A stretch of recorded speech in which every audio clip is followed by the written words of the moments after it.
Accessible are public records. Your tax dollars are paying for that information. Those are your records. But as KOIN 6 investigative reporter Carla Castano found out, government agencies like Metro are charging tens of thousands of dollars for public information they already have.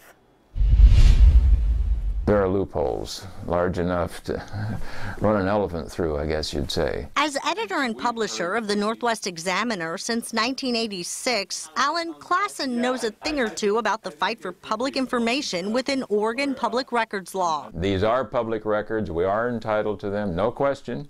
But if you make them expensive enough, in practical terms, they aren't available. Klassen's biggest battle to date came from Metro last year. The bill came to $18,000. Klassen wrote an editorial calling Metro out about the fees he was quoted in the paper's last issue. The headline reads, "Propaganda cheap, public records pricey." The Northwest Examiner was looking into the elephants at the Oregon Zoo and the 2008 Oregon Zoo bond. Klassen tells me they were prevented from doing the story they wanted to by the price tag of those records. KOIN 6 ran into that roadblock. I was quoted $17,000 for the same information. This after Klassen tells me Metro backtracked on the figure he was given, and that's only after he asked for a price breakdown. They finally dropped off two small items, $760 worth. They said, well, you know, maybe that wasn't real. Here's how Metro justified the high price to the Northwest Examiner. For medical information on the elephants since 2006, among other employee costs, a veterinarian would need 25.2 hours of time to compile the information.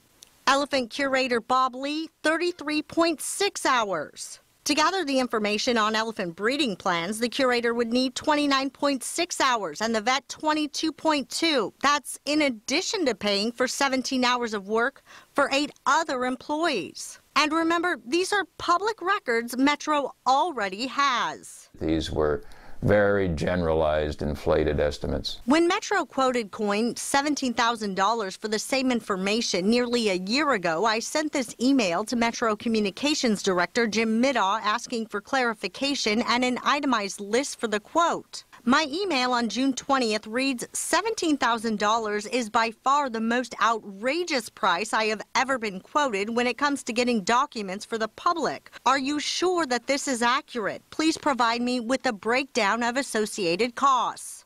I have said I'm willing to simply view the documents at your offices. Also, I'm willing to work with you as much as possible, but it seems as though it is getting to be an unreasonable amount of time to not get a single document. KOIN still has not received an itemized breakdown after almost a full year. This is a strategy.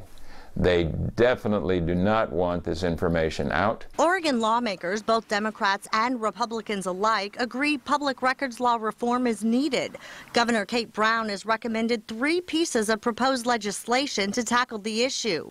Senate Bill 9 has passed the Senate side. The proposal calls for the Oregon Secretary of State's office to audit state agencies, to find out what the shortcomings are in the current public records law, and to provide legislators a roadmap for reform. To come up with some recommendations for changes that would make the system work better and get those ready for possible legislation. Changes to the public records law from the audit findings could come during the 2016 February session at the earliest. Republican Representative Julie Parish supports Senate Bill 9, but she wants reform to happen sooner. If we don't have access as citizens to what our government's doing, that you lose your democracy. Representative Parrish's House Bill 3505 would speed up deadlines, lower fees to get public information, and end special exemptions for lawmakers. She tells me fees for public information should not be in the tens of thousands of dollars. She calls that stonewalling and double dipping. The first thing that goes straight to my mind is, well, what are you hiding?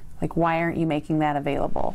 Representative Parrish says she's heard from several journalists who have been thwarted by loopholes in public records law from getting the full story out to the public. We're going to judge what's newsworthy based on how much Metro is going to charge us. That is prohibitive to basically free speech and free press. In Salem, Carla Castano, KOIN 6 News. You heard Carla mention exemptions. You know, there are more than 400 exemptions now allowed in the Oregon Public Records Law. And almost all of those exemptions have been passed since access to government records in 1973 was granted following the Watergate scandal. We're going to continue to follow this story. Chris